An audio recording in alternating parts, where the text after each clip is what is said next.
My biggest fear would be when the first comes and I don't get the rent. I found that my tenant had dumped concrete down my toilet. Can you believe Fair Housing fined me $5,000 for that? How do you onboard your tenants? What do you do? I don't even know if I do it right. If you're a landlord, don't just rent, rent perfect. The Rent Perfect podcast with property expert and private investigator, David Pickron. Well, hello and welcome to another episode of the Rent Perfect podcast. I have Scott Aubrey with me. Scott, how are you doing today? Amazing, thank you. Scott, are you a subscriber of our podcast? I am. You are? Yes. Okay. I'm a subscriber too, and when we launch a new podcast, I get notified. If you're not a subscriber of the Rent Perfect podcast, push the button right now because we got some great things coming out. It's been good the last couple of years, but this year, how it's laying out, there's some good stuff coming down. Yes, yeah. And it's kind of the time where we all reflect on why we've been a landlord and what we should change. This is the year that we're really going to I think, advance and become that next generation landlord. So subscribe. It's important to know what we're talking about, what we're doing, and our innovations. We certainly would love to have you, and we want to find the right renter the first time so you're successful. So you can have your life outside of your rentals and just have your rentals run smoothly. Yep. But Scott, we always try to be positive here, and I always try to say, at the end of the day, we're going to win. We're going to win as landlords, but we need to go through some stupidity today, and okay. I'm sorry to be so hard. I mean, I don't know how that's else a strong to word. say. I mean, it's a strong I word. try to be nice and hey, good intentions and all this stuff, but we're getting downright just scary. Yeah. Silly. Yeah. Out in Louisville. Louisville. Okay. I'm going to probably say it wrong today. And those people from Louisville are probably going to go, this guy is an idiot. He doesn't even know how to say our city Well, you're not name, saying right? Louisville, which would be a total Western faux pas. But So I call it Louisville. My friends out there go, you got to learn to say it. And I don't know if I have that muscle in the Louisville. it's a one consonant word that should be like three. Louisville, yeah, but Louisville, yeah. All right. Well, I have some great friends out there in Kentucky, and a lot of them are worried about what we're going to talk about today. We're going to talk about Ordinance 146, kind of a crazy ordinance that the city council put out. I want to put a disclaimer that I'm not an attorney. You're not an attorney. Yeah. We're taking this from a landlord's perspective. We definitely want you to go see your attorney and make decisions off of your attorney's counsel. Okay, I'm just going to sit back, read a law that is, by the way, as about poorly written as I've ever seen, and we're just going to talk about just the craziness going on. Well, it starts out real well. The Louisville Metro Council seeks to enhance the health, safety, and general welfare of the public. I like that. Okay. And then it goes off the rails from there. Yeah. Well, I said earlier, sometimes there's good intentions, and then how we get there is can be a train wreck. Yeah. So Right, and I think sometimes with it, these city councils, in an effort to do a lot of good, don't look at the long-term play of how these things really are going to affect communities, landlords, especially since we're talking about landlords today. But well, I don't mean to be mean, but I wonder if they just don't have the experience and the knowledge to really understand all angles. Like they're pigeonholed into one angle, and that is help homeless, help criminals get housing, and they do not understand how everything's tied together. Mm-hmm. And you affect A, and D down the road is going to crumble. Yeah. Right? sometimes getting rid of the problem on the street where we don't see it anymore is a feel-good for the city. Right. But the reality of it is impacts communities, neighborhoods, individual lives much more than we think. It seems to be our government used to say, "Hey, let's work together. Let's bring everyone to the table. Let's solve these problems." And now, a lot of these things are being dealt with in the, out the back door. When no one else is looking. This is one where I called a couple of my friends out in Kentucky, and they're like, "What are you talking about?" I'm like, "This thing is passed and going into effect March 1st." 1, yeah.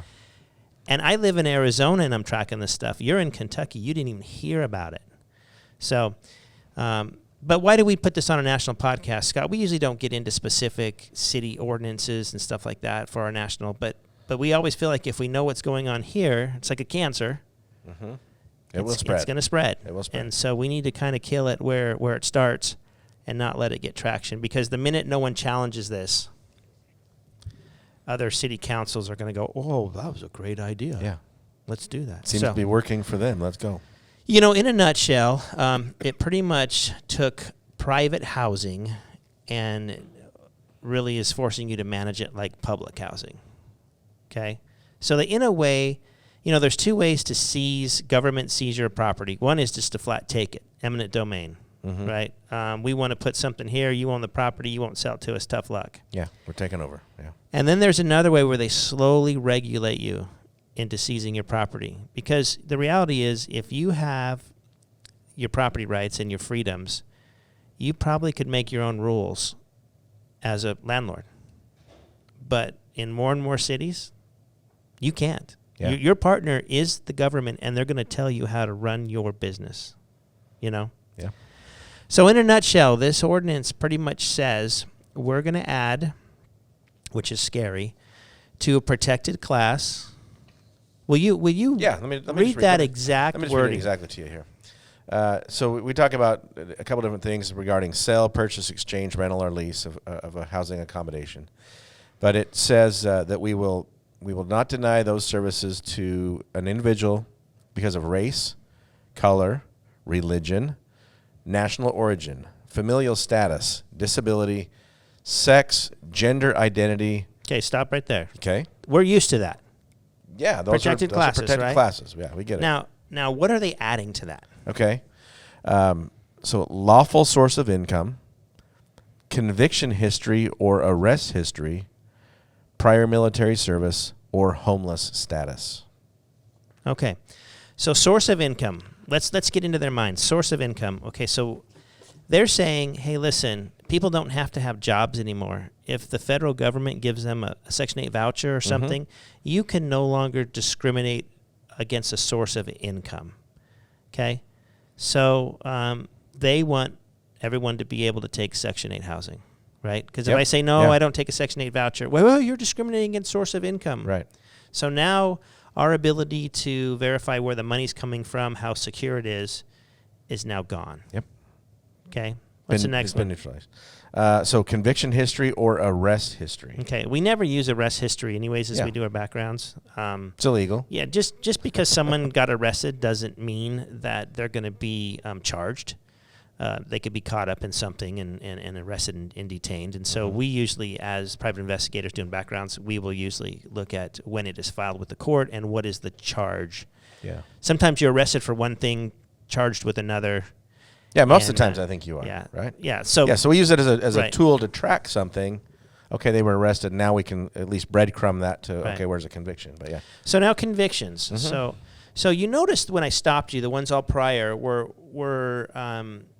maybe parts of you couldn't make a choice. I can't decide what race I am, Right? right? I can't decide, I guess I decide my familial status, but in a way I can't decide if I'm single and I want to be married, but I haven't found that person. And so it's some of the stuff is kind of just out of your control, Yeah. right? So notice now they're adding things that are choices. Now these are choices, okay? So I choose to go and steal, rape, pillage, whatever you want to say, and that was a choice of mine. And now I'm going to be protected from making those choices. That just doesn't seem right to me. And I don't truly believe that the city has really thought this out. Because in their own city documents, right, their purpose and vision in their city documents is Louisville Metro government is the catalyst for creating a world-class city that provides its citizens with safe and vibrant neighborhoods, great jobs, and a strong system of education and innovation, and a high quality of life. Okay? So what they're telling you is they're going to provide that for you. You're not going to provide it for yourself. So just sit back and give your life up to them, and they'll make policies that are going to have good, safe, vibrant neighborhoods. But we're going to have good, safe, vibrant neighborhoods, but we're going to protect the criminal element, and they actually are going to live right next to you. And you can't do anything about it. And there's nothing you can do. And if you do, you're going to get a lawsuit against you for discriminating. And so, and what's funny is I call the city, and I asked the city, hey, listen, okay, if criminal history, arrest records is a protected class now, I imagine you guys aren't doing any background checks for city employees. Right. Right. You're telling landlords we can't use that criminal history, so you guys aren't either, right? Because they're a protected class. And the answer was? And the answer is no. We have a 2 or 3 week screening process. Okay.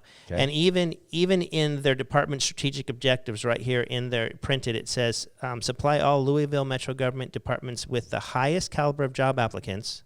So they want the highest caliber job applicants. Yep. Best of the best. Best of the best. That's what they want. But they don't want me to get the best of the best tenant. But they want the best of the best, right? Okay. That smacks of unfairness. Yeah. Back to stupidity. Okay. Highest caliber of a job applicant through a streamlined, efficient, and transparent recruitment and selection process. They are screening their people, right? Mm-hmm. But we're not allowed to. Yeah. Well, I think you're allowed to, but you're just not allowed to do anything with it. Well, we're not allowed to find the highest caliber. Correct. Because we can't use any of the information to get to the decision of who is the highest caliber, right? So, I'm not even worried in this law about them kind of underhandling saying you can't use criminal history, because in this ordinance they put all kind of carve-outs. Sure. Right? And I tell people, you hardly even need to read this thing. You need to go to the very last page. Do you want to read that very last paragraph for us? Yep.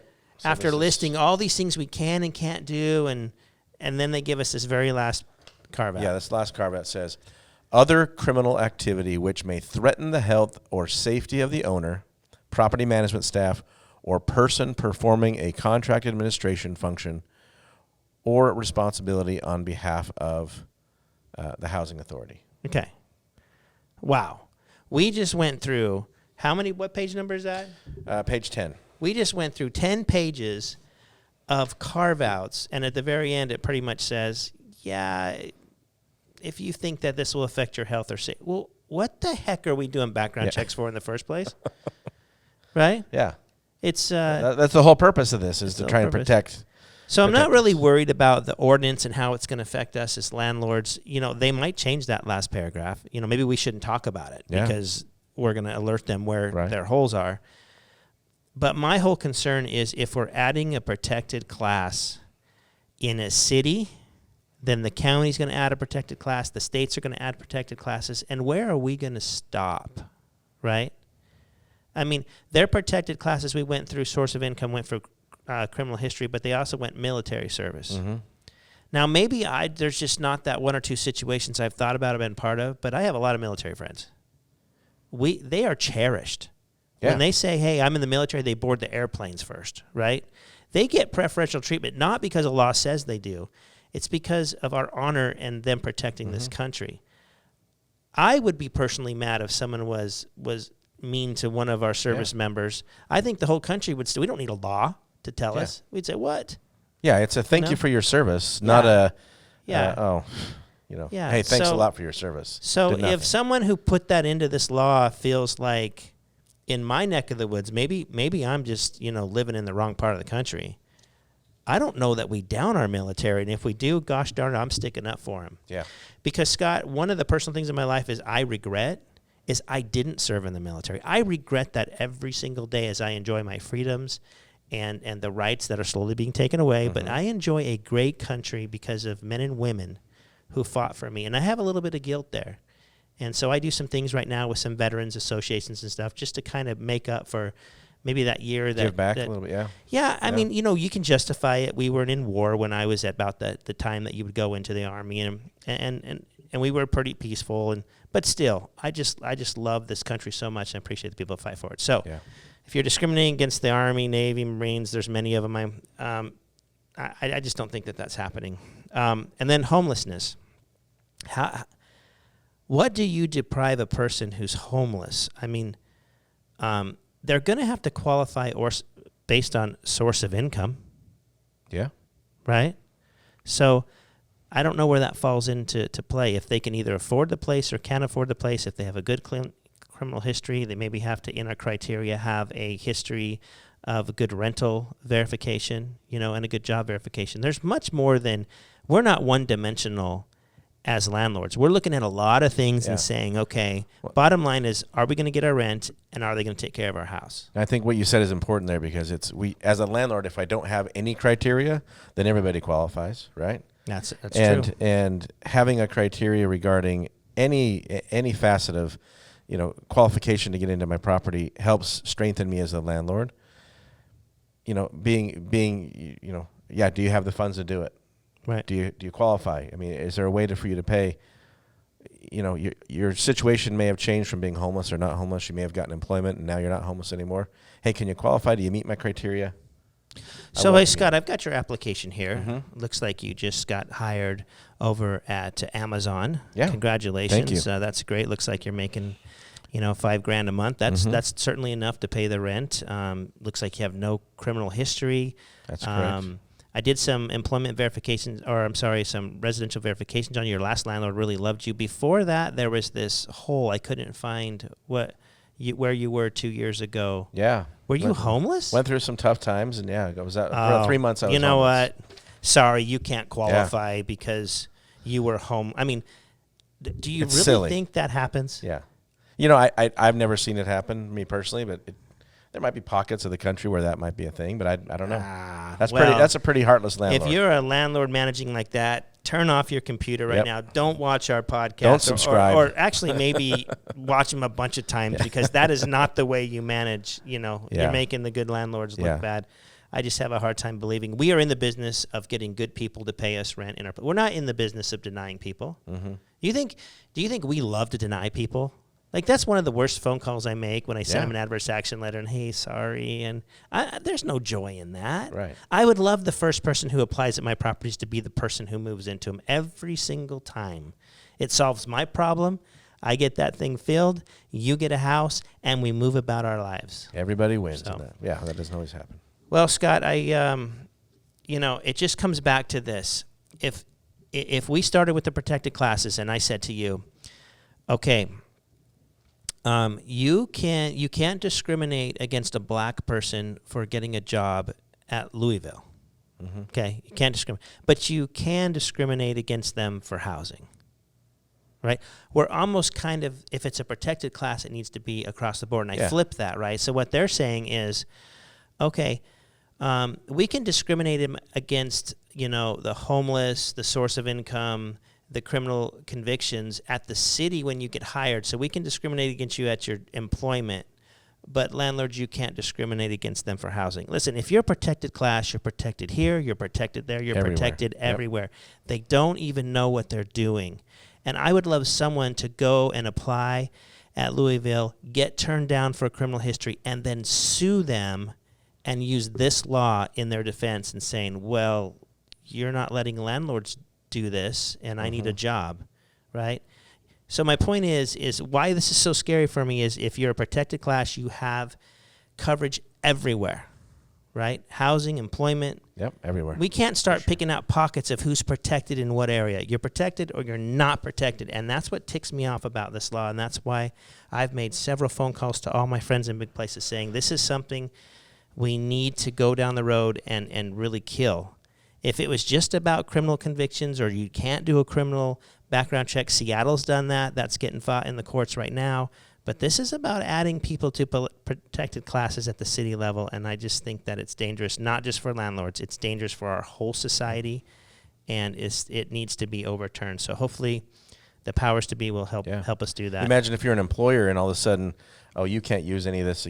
You have to hire criminals. You have to hire this or that because they're no longer protected. I agree. Across the board application, or not at all.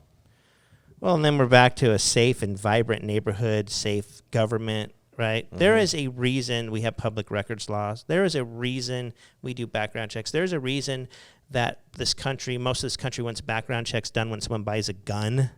Yeah. Right? There's some protection and there's some safety there. So this is a farce. Hey, we talk about how this is going to be the year of fighting.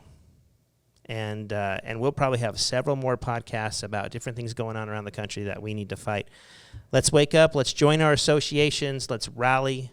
Let's throw some money in the till, because sometimes that's what it takes. Yep. And Scott, appreciate you. Yep. I think you're going to end with a little bit of subscribe. Yeah, we'd love you to link and subscribe to our podcast. Hit the bell for notifications. We'd love to have more followers out there that can learn and benefit from this kind of information. So until next time, rent perfect.